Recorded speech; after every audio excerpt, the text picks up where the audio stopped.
Today's video is on that Browning 22, the semi-automatic that I have that's made by FN.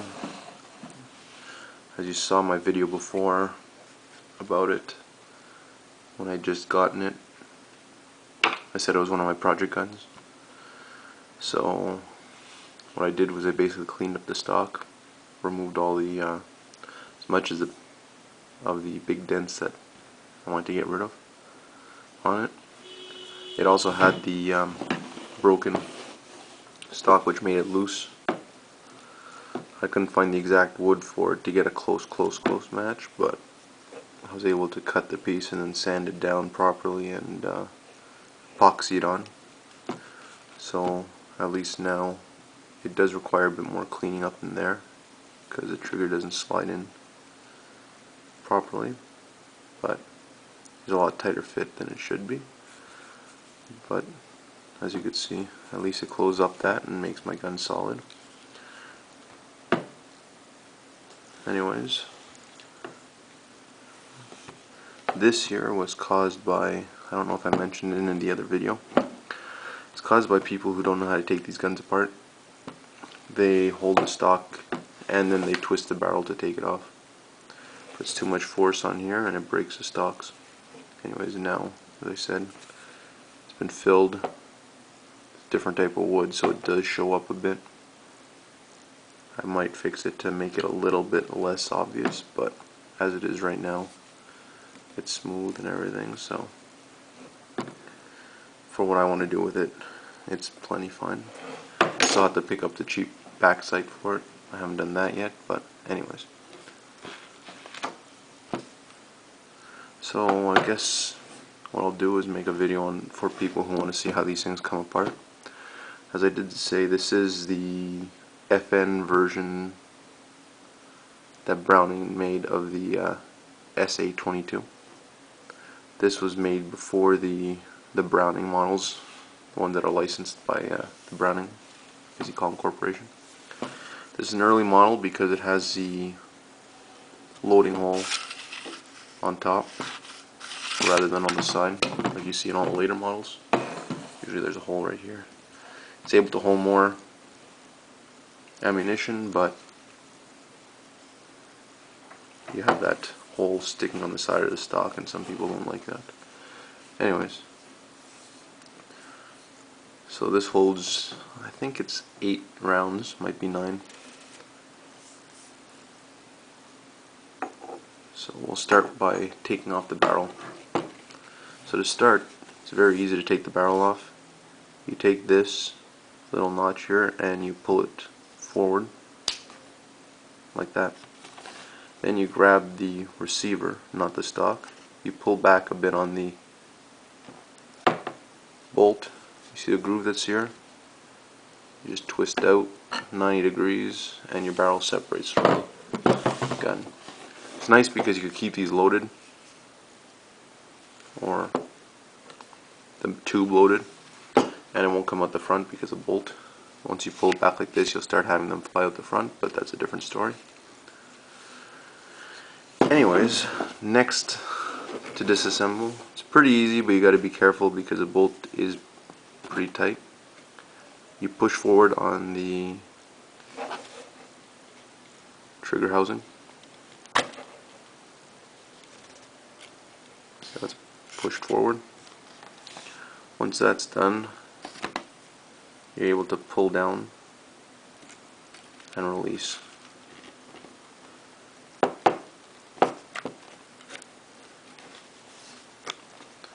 Then at the same time you want to get this bolt out with it, so put back in, but that goes like that.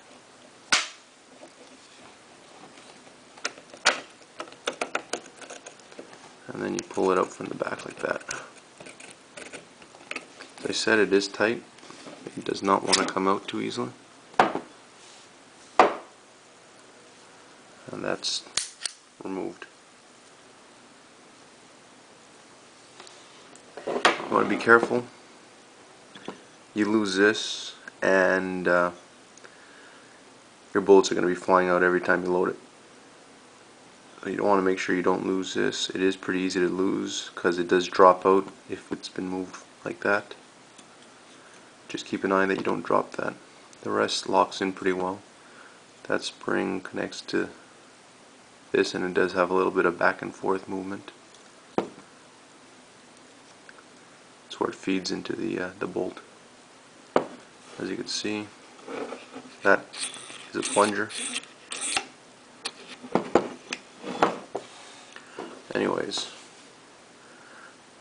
now this to take apart, it isn't bad. Putting it back together is just a different story. Still not that difficult, but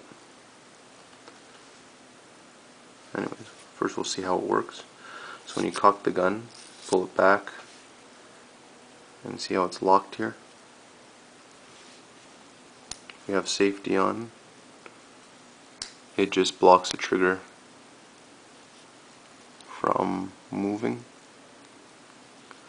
So when it's on like that, the trigger doesn't move. When it's on fire like that, the trigger moves, which rocks this out of the way. And you'll see, I'm going to push it forward a bit so it doesn't. See how it's safe? It won't fire unless it's completely closed like that, because of that thing there, that little bar. Anyways, you're going to see it fire. Probably not the best thing to do with it, but we have to fire it anyway to get the bolt off. So when you fire it, it releases a striker like that. Just that simple.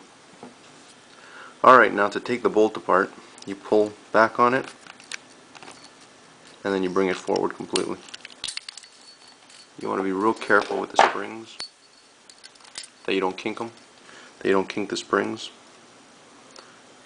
Anyways, and that's disassembled. You could pull those little metal things out, but I never really see the point of doing that. Putting it back together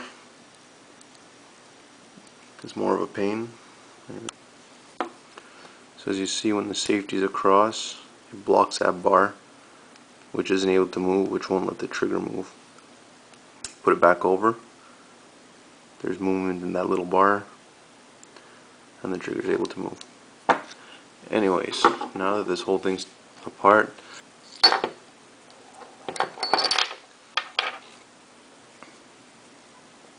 alright, firing pin will slide right out of the back like that. You could check to make sure it's okay. This one here is good enough. You can't see it very well there, but it does what it has to. It's good. Inside, you could throw this whole thing in Varsol, anything you want to clean it off, and then you put it back together. So knowing the bolt locks in like this, it's only going to go in one way anyway. So there you go. Slide that in right there. And as you see, you have a spring for the bolt and you have a spring for the firing pin. The bolt one is longer, it's this one here. Firing pin one is that one there. So the first thing you do here,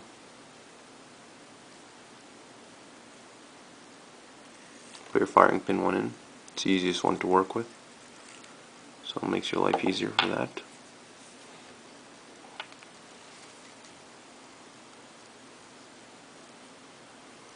Also, it's not necessary to take off unless you're really got a problem with it, but you drive that pin out that's there, then you pull that little piece of steel right out from the bottom, which will release your extractor here. Anyways, let's put this back together now. So you want to take it, just bring in the hole for the firing pin, put it in the hole there, and then carefully push it in, making sure it lines up with the hole. The metal bar lines up with the hole, and set it in like this. Now technically it shouldn't be a problem. You should be able to cock it like that and take all the weight off of your firing pin so you aren't fighting against that one. Next you take this one here, which is a pain. Theoretically you could probably use a straw around it to give yourself a little bit extra, but I'm not going to do that. I'm just going to use my fingernail and try to push it in without kinking it, which is a nice job.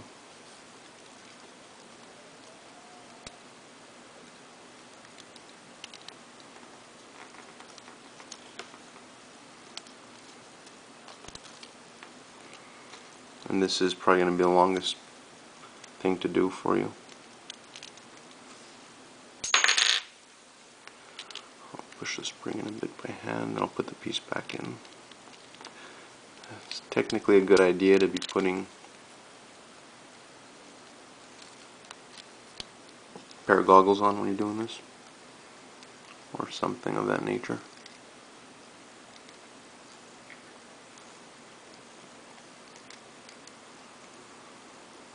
Once you think you've gotten enough in, you want to try to, there you go.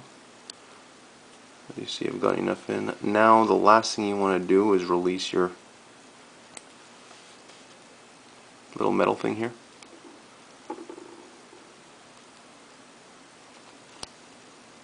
As you see, it's got to go right on that bar there. It'll never really line up perfectly the first shot, so as you see there, you just want to push it over till, see how it lined up on the bar? Now you've got a reassembled receiver here. Well, a reassembled firing group. Next thing you do is you take it and you do the reverse of what you did before. So you push it in, making sure obviously that that's still in place there. So now you push it in. It will slide in. Tough, but it will slide in.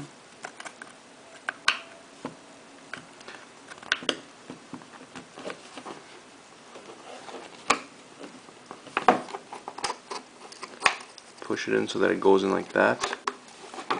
Once you've got it in like that, your next step is to push forward again on your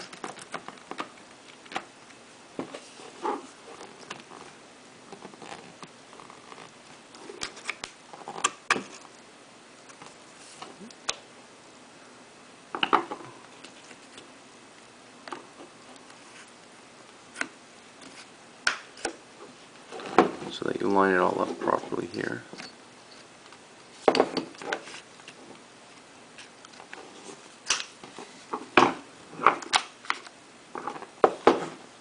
Like so.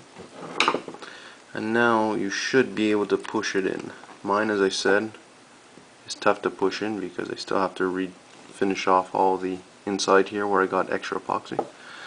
But you push that in like that until it lines up. The front has to line up on it. You check to make sure there's functioning of the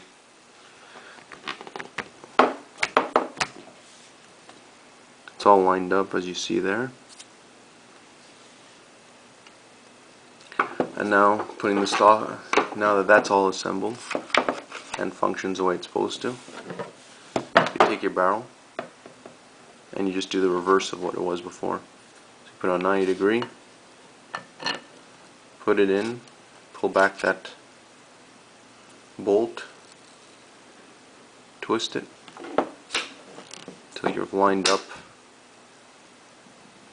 like that, and then snap that into place so it doesn't move again. Don't forget to unsnap that when you take it off because you will be torquing all day and you'll break something. And that's the basic assembly and, well, disassembly and assembly of the SA-22, or in this case the FN Browning patent semi-automatic 22 long rifle. Anyways, I hope you enjoyed this video, and I hope that helps out a bit. Thanks again for watching.